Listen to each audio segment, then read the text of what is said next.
Hi, Haggis and I, my close friend, are about to go on a hike in Nova Scotia, but it's raining, and so we're just getting prepared. It's starting to let up a little bit. It is fall in Nova Scotia after all.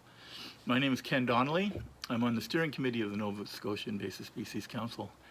My work is in behavior change, getting people to change their behaviors. So I work in a lot of different areas, but in particular with invasive species, we know that it's a lot easier to prevent invasive species from being introduced and from spreading than it is to eradicate them once they get here. So I work on trying to get people to change their behaviors and prevent the spread of invasive species. And this is a focus, one of the three main focuses of the Invasive Species Council. I also chair with, I co-chair with Sarah Kingsbury, the subcommittee for outreach, and we take a behavior change focus. I'm just getting ready here. I've got my pack and I'm making sure I have things like my GPS so I don't get lost. Got extra batteries in there. Always take a first aid kit, and I take a tick kit because no matter whether it's summer, winter, spring, or fall, there's ticks about.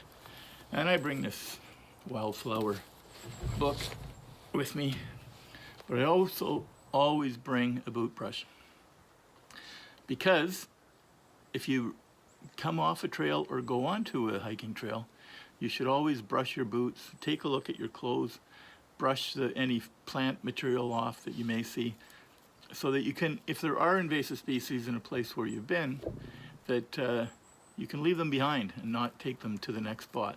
I've got my hiking boots are also my motorcycle boots and my ATV boots, so they get around as much as I do, and we sometimes tromp around in areas that could have invasive species. So that's the kind of work that I do. If you have a brush like this and you have it in your pack sack, then it makes it a lot easier to make sure that you're not spreading invasive species. So that, and making it very convenient to stop the spread is really important. Same thing for watercraft, cleaning, draining, and drying your watercraft. Convenience is a very important part of behavior change. If you're interested in joining the Nova Scotia Invasive Species Council, we'd love to have you. And I know Sarah and I would be thrilled if you'd be willing to help us out on the outreach campaign. Thanks very much.